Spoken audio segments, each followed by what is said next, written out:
మా అమ్మాయి మైనర్ బాలిక 8వ తరగతి చదువుతుంది గ్రామంలో.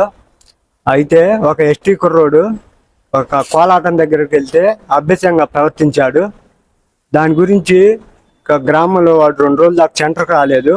3వ రోజు సెంటర్కి వచ్చి ఏంట్రా అని ప్రవర్తించామని అడగగా అతను టెంట్ హౌస్ సైసావలి, జానీ భాష, నాగులు, జాను వాళ్ళకి టెంట్ హౌస్ ఉంది.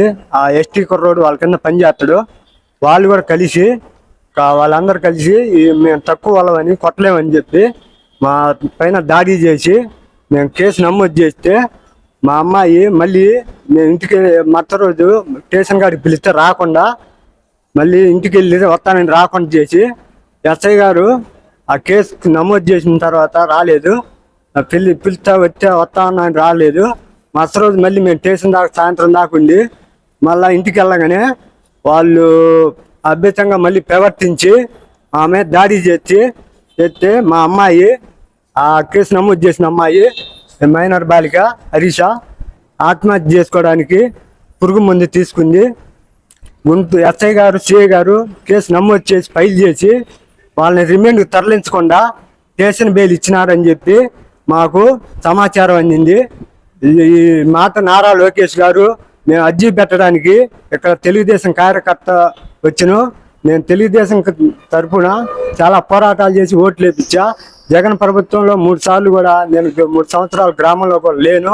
దీనికి దయచేసి ఎస్ఐ గారి రెంటిచింతల, సిఐ గారి కారంపూడి, ఎస్పీ కూడా దీన్ని తీసుకొని తక్షణమే వాళ్ళని నిందితుల్ని అరెస్ట్ చేయాలని, ఇటువంటి దుర్మార్గ పనులు గ్రామంలో రాజకీయ ముసుగులో పనికిరావని నేను మనవి చేస్తూ చర్య తీసుకోమని నారా లోకేష్, చంద్రబాబు గారు, పవన్ కళ్యాణ్, హోంశాఖ మంత్రి వంగల్పూడి అనిత గారికి మా ధన్యవాదాలు చెప్పి తెలియజేస్తున్నాను.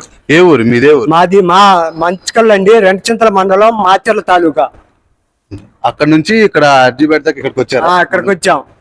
ఇక ఈ రోజు లేదు, ప్రస్తుతానికి 22వ తారీఖు అసెంబ్లీలు ఉన్నాయని చెప్పి లెటర్ రాసి ఇక్కడ మంత్రి వస్తారా అని చెప్పారు హోంశాఖ వాళ్ళు. వాళ్ళకి ఇచ్చిపోండి, మళ్ళీ 22వ తారీఖు లోకేష్ గారిని గెలవటం కోసం మేము డెటెక్ట్ చేస్తాము అని చెప్పి ఇక్కడ అధికారులు మాకు సమాచారం ఇవ్వటం జరిగింది. దీని గురించి తొందరగా చర్య తీసుకోవాలని, అసలు ఎస్ఐసిఐ పట్టించుకోకుండా వాళ్ళని మమ్మల్ని పిలవకుండా స్టేషన్ మేము ఇస్తామంటే అరెస్ట్ చేస్తున్నాం అని చెప్పి ఇప్పుడు వారం రోజులైంది. మాకు ₹1,00,000 2 లక్షల దాకా అయినాయి. మా అమ్మాయి పిడిచి వచ్చే అవకాశాలు ఉన్నాయంటే గుంటూరు హాస్పిటల్లో చేసుకొచ్చినాం. మా కాడ వైద్య ఖర్చులు లేక మేము నారా లోకేష్ గారిని కలవటం కోసం ఇక్కడికి వచ్చాం.